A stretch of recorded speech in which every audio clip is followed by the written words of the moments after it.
रात के साये किलाहे मेहरंगार की फसीलों पर रक़स कर रहे थे। सितारों भरा आसमान खामोशी से शाही महल पर झुका हुआ था, गविया सदियों के राज सुनने का मुंतज़र हो।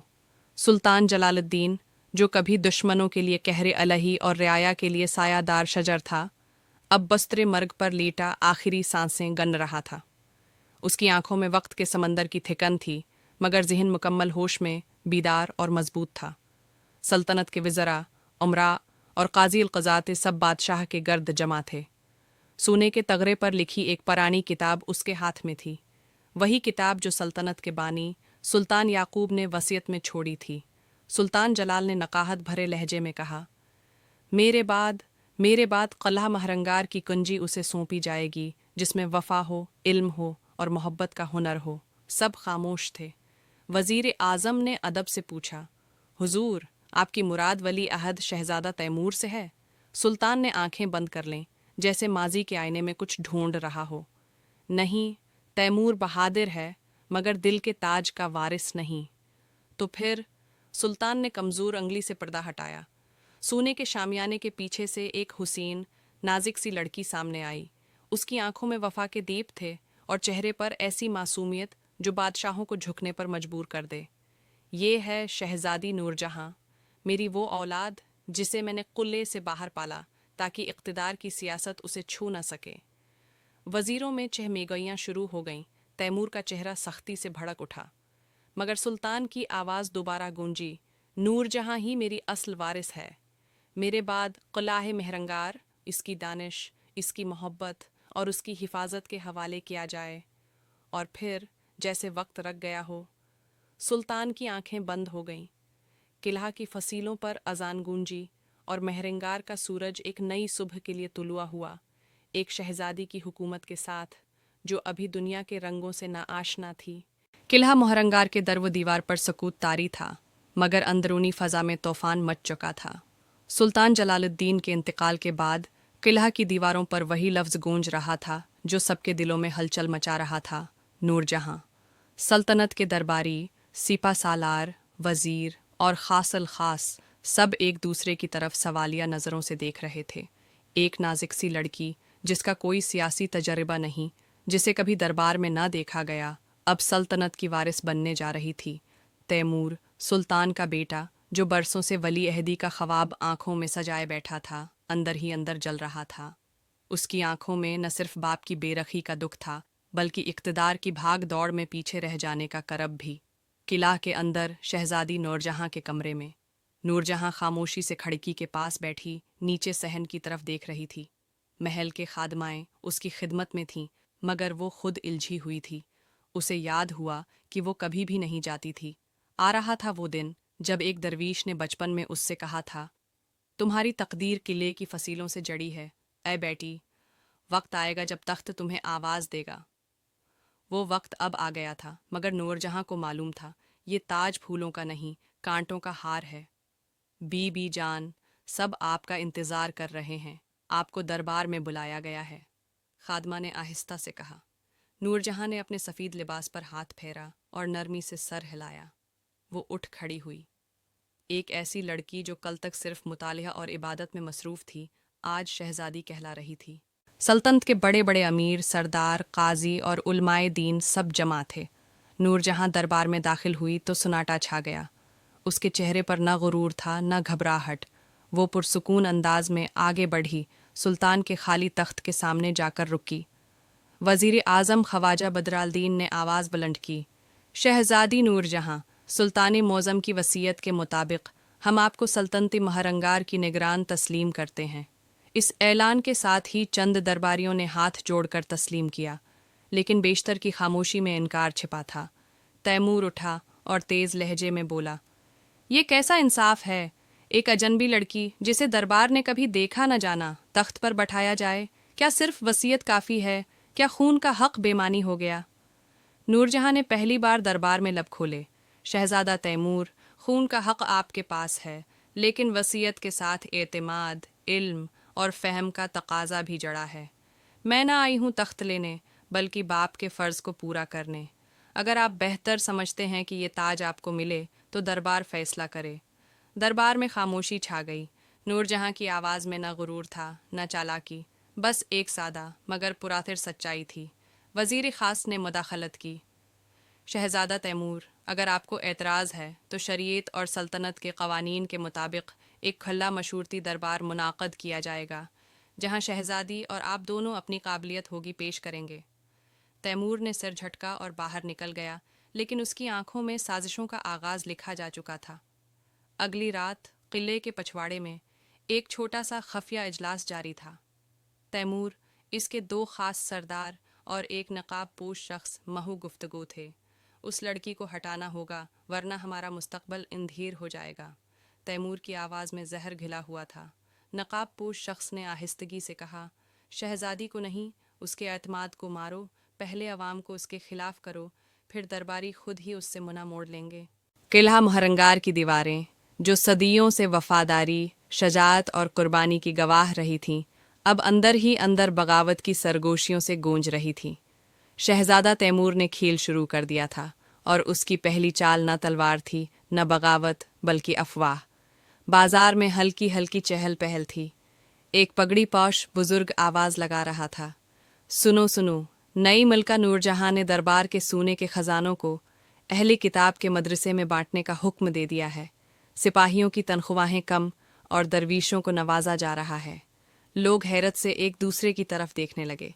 क्या ये सच है? हमने तो कभी उसे देखा भी नहीं, और अब वो हम पर हुकूमत करेगी। सुल्तान तैमूर होना चाहिए था बादशाह। ये सब वो बीज थे जो तैमूर ने खामोशी से बोए थे। झूठे खत, खरीदे गए मुनादी और महल के अंदर चंद वफादारों की ज़बानें। शहजादी नूरजहां एक पुरानी किताब पढ़ रही थी, सुल्तान याकूब की लिखी हुई तारीख़ हुक्मरानी।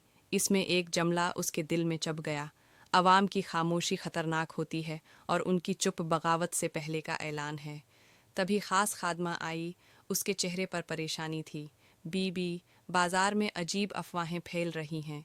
लोग कह रहे हैं आप मजहबी लोगों को ख़जाने बांट रही हैं। कुछ सिपाही नाराज़ भी हैं। नूरजहां चंद लम्हे खामोश रही, फिर उठी और एक ख़ास हुक्मनामा तैयार करवाया। अगले दिन शहजादी ने दरबार आम बुलाया। सैकड़ों लोग, सिपाही, माज़ज़ीन और आम रियाया हाजिर थी। नूरजहां बग़ैर किसी ख़ास लिबास या ज़ीवर के सफ़ीद कपड़ों में सादा अंदाज में आई। मुझे मालूम हुआ है कि मेरे बारे में झूठ फैलाया जा रहा है। अगर कोई सबूत है कि मैंने ख़जाना किसी मदरसे या दरवीश को बांटा है तो सामने लाया जाए। सन्नाटा तारी हो गया। फिर नूरजहां ने हुक्म दिया, आज से हर शाही हुक्म अवाम के सामने दरबार आम में पढ़ा जाएगा और हर सवाल का जवाब दिया जाएगा, क्योंकि मैं आपकी हाकिम नहीं, आपकी खिदमत गुजार हूँ। फिर उसने खजांची को बुलाया और एक एक सुक्के का हिसाब अवाम के सामने पढ़वाया। एक बूढ़ा सिपाही आगे बढ़ा। उसकी आंखों में आंसू थे।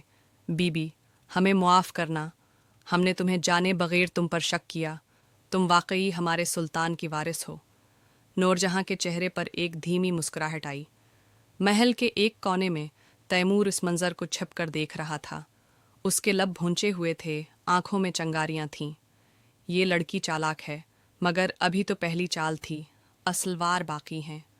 उसी रात तैमूर के खफिया कमरे में नकाब पोश साजिशी दोबारा मौजूद हैं था। अब वक्त आ गया है कि मलका के किरदार पर वार किया जाए। कुछ पुराने राज निकालने होंगे और एक नया चेहरा क़िले में लाना होगा, जो न सिर्फ नूरजहां के माजी को जानता है बल्कि उसे बर्बाद कर सकता है। किला मेहरंगार की फसीलों पर उस शाम कुछ अजीब सा सुकूत तारी था, जैसे वक्त ने सांस रोक ली हो, जैसे कोई पुराना साया धीरे धीरे वापस आ रहा हो। तैमूर की आंखों में एक खफिया चमक थी और उसका दिल बेचैन था। उसने एक पता खेला था, जो या तो शहजादी की सल्तनत को जड़ से हिला देगा या खुद उसकी शकस्त बन जाएगा। महल की पछली राहदारी में एक घोड़े की चाप सुनाई दी। महल के पछले दरवाजे से एक तवील कामत मर्द अंदर दाखिल हुआ। उसकी आंखें सुनहरी थीं, चेहरा धूल से अटा हुआ और लिबास आम सा था, मगर चाल में एक अजीब सा दबदबा था। तैमूर ने आगे बढ़कर उसका इस्तकबाल किया। खुशामदीद जाफ़र, तुम्हें यहाँ लाने में मुझे 3 बरस लगे, लेकिन अब वक्त आ गया है कि वो पर्दा उठाया जाए जो शहजादी ने बरसों से छिपाया हुआ है। जाफ़र के चेहरे पर मुस्कुराहट अभरी, मगर उसके अल्फाज सर्द हो गए थे नूरजहां, मेरे माजी की खामोश चीख है। वो मुझे यूं भूल गई जैसे कभी जानती ही न थी। اب وقت ہے کہ اس کے تاج کو خاک میں ملایا جائے۔ شہزادی اپنے کمرے میں خاموش بیٹھی تھی۔ سامنے سلطان جلال الدین کا خط رکھا تھا، جس پر آخری وقت میں لکھے گئے چند الفاظ تھے: بیٹی، ہر حکمران کی آزمائش اس کے ماضی سے ہوتی ہے۔ جب وہ لوٹے تو بھاگنا نہیں، سچ کے ساتھ کھڑی رہنا۔ نور جہاں کے چہرے پر سنجیدگی چھا گئی۔ اس نے آسمان کی طرف دیکھا، جیسے کسی اندیکھی طاقت سے حوصلہ مانگ رہی ہو۔ تبھی خواجہ بدرال دین اندر آیا۔ بی بی، ایک اجنبی آیا ہے، کہتا ہے کہ وہ آپ کو برسوں سے جانتا ہے۔ اس کا نام جعفر ہے۔ نور جہاں کا چہرہ یک دم زرد پڑ گیا۔ اس کے ہونٹ کانپے، مگر اس نے خود کو سنبھالا۔ اسے میرے باغ میں بلاؤ، تنہا۔ باغ شمس میں چاندنی پھیلی ہوئی تھی، پرندے خاموش، درخت ساکت، اور ہوا میں ایک پرانی مہک تھی۔ جعفر اور نور جہاں آمنے سامنے کھڑے تھے۔ کتنے برس بیت گئے جعفر؟ نور جہاں نے آہستہ سے کہا۔ اتنے کہ تم سلطنت کی مالکن بن گئی اور میں قیدی بن کر صحراؤں میں گھومتا رہا۔ تم نے کہا تھا ساتھ دو گی، مگر تم قلعے میں لوٹ گئیں۔ جعفر کی آواز میں زہر تھا۔ نور جہاں کی آنکھیں نم ہو گئیں۔ تم نہیں جانتے اس رات کیا ہوا تھا۔ میرے باپ نے تمہیں قیدی قرار دیا کیونکہ تم نے دربار میں درویش کا بھیس بدل کر سلطان کو دھوکہ دینے کی کوشش کی تھی۔ تمہاری نیت محبت نہ تھی، اقتدار تھا، اور میرے باپ نے سب جان لیا تھا۔ میں نے تمہیں بچانے کی بہت کوشش کی جعفر، مگر میں مجبور تھی۔ جعفر چند لمحے خاموش رہا، پھر اس کی آنکھوں میں وہی پرانی چمک واپس آئی۔ اب میں لوٹ آیا ہوں، تمہارے ماضی کی گواہی بن کر۔ اگر تم تخت چاہتی ہو تو میرا سچ سہنا پڑے گا۔ نور جہاں کی آواز دھیمی تھی، مگر اس میں فولاد ہے تھا۔ جعفر، سچ کا مجھے خوف نہیں، میں تیار ہوں عوام کے سامنے ہر سوال کا جواب دینے کو، مگر یاد رکھنا اگر تم جھوٹ لائے تو قلعہ مہرنگار کے در و دیوار تمہارا فیصلہ کریں گے۔ محل کی چھت پر دور کھڑا تیمور وہ منظر دیکھ رہا تھا۔ اس کے چہرے پر ایک فاتحانہ مسکراہٹ تھی۔ اب دیکھیں گے نور جہاں، تم اپنے ماضی کے اندھیروں سے کیسے نکلتی ہو۔ قلعہ مہرنگار میں ایک غیر معمولی دن طلوع ہوا۔ آسمان جیسے گواہ بننے آیا ہو، اور فصیلوں پر بیٹھے پرندے خاموشی سے تماشا دیکھنے کو بیتاب تھے۔ عوامی دربار کا اعلان ہوا تھا، جہاں شہزادی نوار جہاں پر اس کے ماضی کا مقدمہ چلنا تھا، اور مدعی تھا جعفر۔ ہزاروں لوگ قلعے کے صحن میں جمع تھے، عالم، قاضی، سپاہی، بزرگ، عورتیں، حتی کہ دور دیہات سے آئے کسان بھی۔ سلطان جلال الدین کے وقت سے ایسی ہجوم بھری سماعت کبھی نہیں دیکھی گئی تھی۔ نور جہاں تخت کے قریب کھڑی تھی، مگر اس نے وہ تخت نہیں سنبھالا تھا۔ اس کے قریب ایک کرسی رکھی گئی تھی، گویا وہ خود کو جواب دہ مان چکی تھی۔ قاضی اعلی مولانا سلیم نے دربار کا آغاز کیا۔ آج ایک آزاد دربار ہے، الزام لگانے والا آزاد ہے اور جواب دینے والی بھی۔ اگر شہزادی بے گناہ ہوئیں تو ان کا مقام پختہ ہوگا، اور اگر گناہ گار ثابت ہوئیں تو سلطنت کو نیا وارث چننا ہوگا۔ جعفر آگے آیا۔ اس کے چہرے پر دکھ اور غضب کا ملا جلا رنگ تھا۔ میں جعفر بن سکندر، شہزادی نور جہاں کا وہ ماضی ہوں جو انہوں نے چھپایا۔ برسوں پہلے ہم دونوں نے عہد کیا تھا کہ قلعے کی روایتیں توڑیں گے، مگر جب وقت آیا نور جہاں نے مجھے قید میں مرنے کے لیے چھوڑ دیا، صرف اس لیے کہ میں عام تھا۔ دربار میں ایک ہلچل ہوئی۔ کیا کوئی ثبوت ہے تمہارے پاس؟ قاضی نے پوچھا۔ ہاں، جعفر نے ایک پرانا رقعہ نکالا جس پر نور جہاں کی تحریر تھی۔ جعفر، اگر وقت ہمارے خلاف ہوا تو بھی میں تمہیں اکیلا نہ چھوڑوں گی۔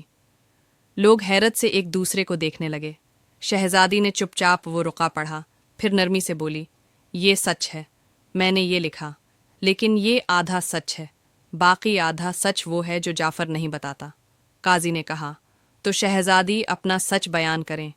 جعفر ایک عام انسان نہیں تھا، وہ سلطان جلال الدین کے خاص دشمن ملک شام کا جاسوس تھا، جو درویش کا بھیس بدل کر قلعے میں داخل ہوا۔ وہ علم اور محبت کی آڑ میں بادشاہ کے راز چرا رہا تھا۔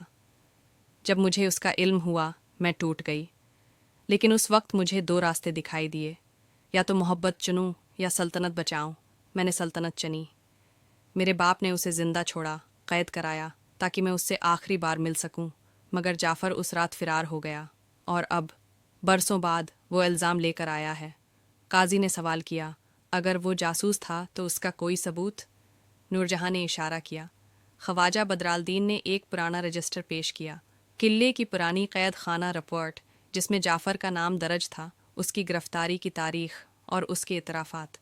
جعفر کا چہرہ یکدم زرد پڑ گیا، اس کی آواز لڑکھڑائی، یہ جھوٹ ہے۔ قاضی نے رجسٹر پڑھ کر عوام کو دکھایا اور درباریوں نے تصدیق کی۔ ایک بزرگ کسان اٹھا، اس نے اونچی آواز میں کہا، ہم نے نور جہاں کو آزمائش میں دیکھا، سچائی میں پرکھا اور اب انصاف بھی، ہم شہزادی کے ساتھ ہیں۔ پھر ایک عورت نے کہا، یہ وہی نور جہاں ہے جس نے یتیموں کے لیے قلعے کے دروازے کھولے، جس نے ہمارے بچوں کو علم دیا۔ پورے دربار میں نعرے گونجنے لگے، نور جہاں زندہ باد، ہماری ملکہ، ہماری بیٹی۔ قاضی نے جعفر کو دربار سے بے دخل کرنے کا حکم دیا اور عوامی نظروں سے بچانے کے لیے قلعے سے نکلوا دیا۔ تیمور، جو دربار کے ایک کونے میں کھڑا تماشائی بنا ہوا تھا، شکست کی تلخی چکھ رہا تھا۔ اس کے قریب خواجہ بدرالدین آیا اور آہستہ سے کہا، شہزادے تیمور، اب صرف ایک ہی راستہ ہے، یا تخت کے لیے جان دینا یا اسے دل سے تسلیم کرنا۔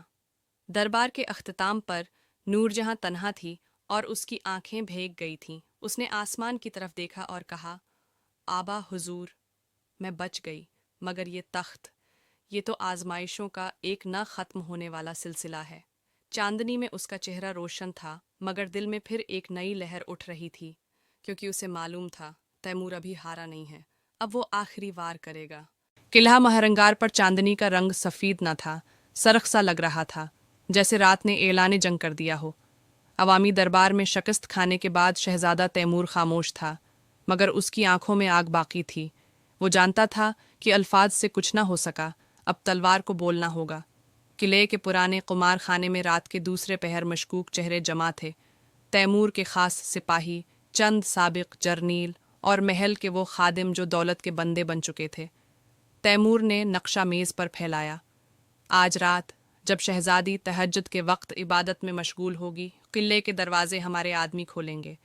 محافظوں کا پہلا دستہ بدلا جا چکا ہے، یہ وہ سپاہی ہیں جنہیں میں نے برسوں پہلے خرید لیا تھا، ایک جرنیل نے کہا۔ اور نور جہاں؟ تیمور نے سرد لہجے میں کہا، وہ زندہ نہ بچے، تب ہی تخت میرے ہاتھ میں ہوگا۔ شہزادی مسلح پر بیٹھی تھی، اس کے سامنے قرآن کھلا تھا۔ درویش استاد خواجہ بدرالدین خاموش کھڑے تھے۔ بیٹا، آج کی رات فیصلہ کن ہے، تم چاہو تو قلعہ چھوڑ دو، تمہارے لیے راستہ ہم کھول سکتے ہیں۔ نور جہاں نے آنکھیں بند کیں، دل کی آواز سنی اور دھیمے لہجے میں کہا، اگر میں چلی گئی تو کل کو لوگ کہیں گے وہ جو تخت پر بیٹھی تھی آزمائش سے ڈر گئی۔ نہیں خواجہ جی، میں یہاں رہوں گی، یا تو بچوں گی یا شہید ہو جاؤں گی۔ بغاوت شروع ہو چکی تھی، تیمور کے سپاہی اندر گھس چکے تھے، تلواریں چمکنے لگی تھیں، محل کے پہرے دار حیرت و دہشت میں مبتلا تھے۔ شور برپا ہونے لگا، قلعے میں ہنگامہ مچ گیا۔ نور جہاں نے ذرا پہن لی تھی، ہاتھ میں باپ کی دی ہوئی تلوار تھام لی۔ اس کے ساتھ خواجہ بدرالدین، دو درویش شاگرد اور محل کی کچھ خادمائیں تھیں جنہوں نے جان ہتھیلی پر رکھ لی۔ وہ دروازے پر آ کھڑی ہوئی جہاں تیمور کی فوج داخل ہو رہی تھی۔ ٹھہرو، اس نے نعرہ مارا، اس کی آواز میں بجلی تھی۔ کون ماں کی کوکھ سے ایسا پیدا ہوا ہے جو سلطان کی وصیت کو جھٹلا دے؟ آؤ تیمور، اگر تخت چاہیے تو میری لاش سے گزر کر لے جاؤ۔ تیمور تلوار لے کر آگے بڑھا، دونوں بہن بھائی آمنے سامنے تھے، تلواریں ٹکرائیں، چنگاریاں اڑیں، صحن خون سے تر ہو گیا۔ نور جہاں کے بازو پر زخم آیا، مگر وہ پیچھے نہ ہٹی۔ ایک لمحے کو تیمور کی تلوار نیچے گری، نور جہاں نے اس پر تلوار تان لی، مگر مارا نہیں۔ مارو، خواجہ بدرالدین نے پکارا، مگر نور جہاں نے کہا، نہیں، میرا انصاف تیمور کی جان نہیں بلکہ اس کا ضمیر ہے۔ وہ پیچھے ہٹی، تیمور نیچے بیٹھ گیا، جیسے اس کے اندر کا غرور مر چکا ہو۔ قلعے میں خاموشی تھی، لیکن یہ سکوت سکون کا تھا۔